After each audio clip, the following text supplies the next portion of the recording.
Ladies and gentlemen, in this Red Gaming Technical video, we're going to be further clarifying the recent comments from Albert Penello, who is, of course, a Microsoft executive. He recently said that the discrepancies in the power of both the Xbox One, in other words, the system specifications, are meaningless. And since then, he's given another set of quotes in an interview to clarify his position. So let's jump right in. Now, I do have a bit of a cold as well as hay fever, so I'm not going to be 100% on this video, guys, so I can only apologise, so hopefully you can understand me okay, I'm not too snuffly.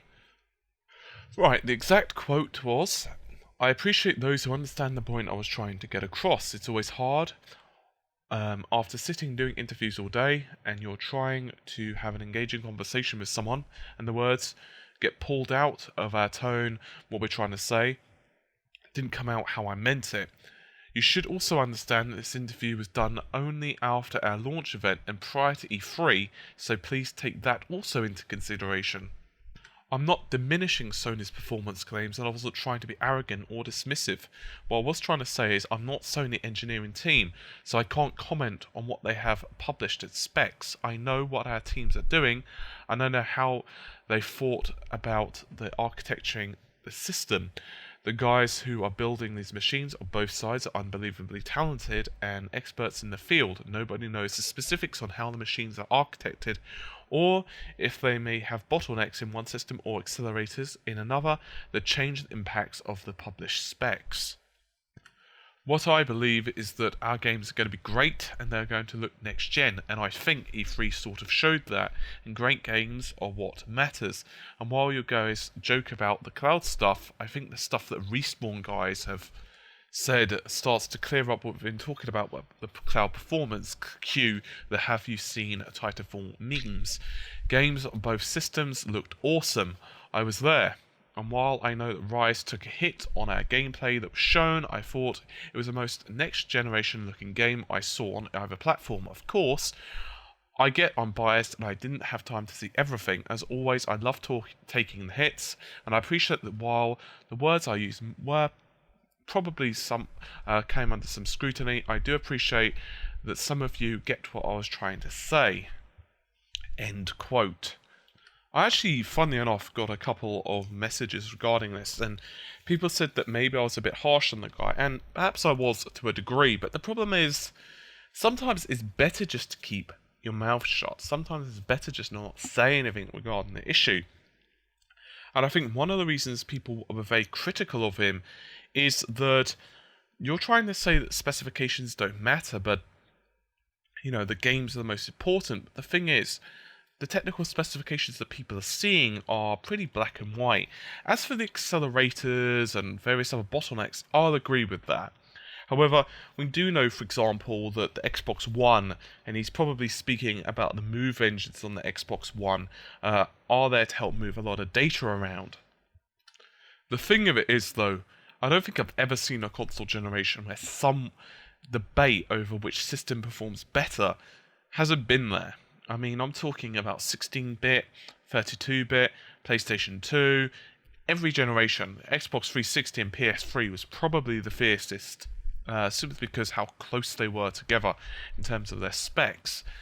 But now, of course, the PS4 and Xbox One, it's probably even more fierce, to be honest. And honestly speaking, I think it's just a case of people like to talk about this stuff. People want to know about this stuff, and I don't even think that people care about it from a gaming perspective, because after all, does it really matter to you how powerful the other machine is that you don't own? Probably not in most instances, but I think people want to know which system is going to give them the most next generation looking game, and more to the point, which titles are going to look best when they're cross-platform. Bottom line is, people love to guess this stuff, people love to work this stuff out, and it's one of the things that actually helps sell a console. The problem is that by saying that, you know, the numbers are meaningless, people don't really buy that, and so obviously people got a bit upset with it, and I can understand that maybe the quote was taken somewhat out of context, and so on and so on. The problem is Microsoft seem to have this thing where they recently seem to step on gamers' toes pretty consistently, actually, which is obviously bad news from them. And many people have put doubts as well on exactly what the performance of the Xbox One and PS4 have.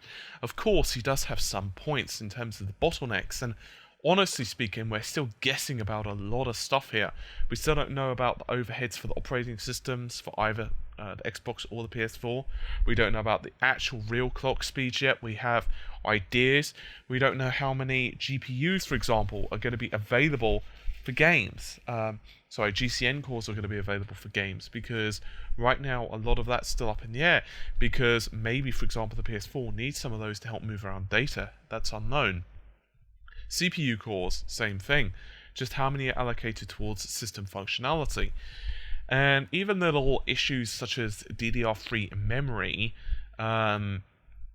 versus GDDR5 RAM, which is better in terms of certain tasks, because of obviously latency comes into play and so on. And to be honest with you, we could argue about this stuff until the cows come home, but that's what actually makes consoles before they were released fun. The debate of which system has better games, the debate which system has the better online functionality, and so on and so on. It helps kind of bring some excitement into the whole thing, because obviously everyone's really itching right now to get their actual hands on a PS4 or Xbox One, because, well, we don't, we can't really do so. And sure, there were some games maybe playable at E3 or whatever, and of course soon there'll be like demo booths available maybe around the country, but realistically most people simply don't really know how the games actually play. And I actually quite like the whole idea of the whole debate.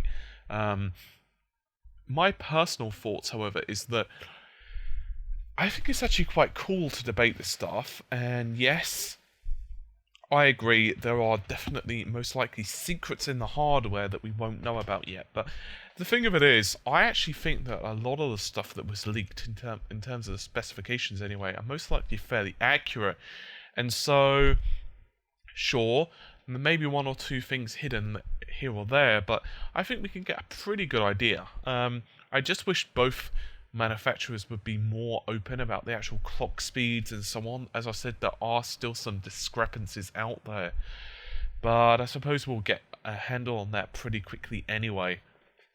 With all of that said, however, I do think that Microsoft maybe are getting a bit of a short end of the stick right now, and I don't think that's 100% fair. Obviously, they're really pushing this whole cloud-based solution. We're not really sure, sorry guys, that's my phone going off, what's happening with the PlayStation's cloud yet, which is kind of annoying. I wish there'd be more forthright. Honestly speaking, however, I have some reservations about the Xbox One cloud for certain things, but I think for others it's going to be really awesome. So I guess it's just a waiting game right now. Regardless, I think it's really fun to do these debates, and sure, I think another issue, although he hasn't really said it, but a lot of the people that do debate this stuff don't exactly know what they're talking about. For example, a lot of the viewers who watch this channel, they do know what they're talking about. Sometimes you guys actually spot stuff that I've missed, because, let's face it, I'm only one man, and so sometimes there's stories that I miss. Sometimes I may have missed a bit of information out. Sometimes I might have gotten something wrong because I just didn't have all the information at the time, or maybe I miscalculated something, or whatever. I'm not perfect, and therefore sometimes you guys do pull me up on it and say, you know what, dude, here's some information, which is cool. But my point being that a lot of you do know about stuff. Now, I'm not saying that all of you maybe are system engineers, but regardless, you have a fair idea of, say, what a graphics card is, or this or that. The problem is, a lot of people who do debate this stuff, they don't know this stuff. That's the problem, and that's where the issue becomes, my PlayStation 2 is more powerful than the Xbox 360, yuck. It's just, that's just rubbish, and he's right, that debate just doesn't really mean anything, but I think sometimes it's all part of the good fun of consoles. Anyway, guys, hopefully you've been able to understand me on this video really stuffily. Can't really do much about it, unfortunately. I managed to get the hay fever and a cold at once. Aren't I lucky? I feel like I've struck rich, I tell you. Anyway, I think that's just about it for this particular video. Hopefully I'll see you soon, and bye for now.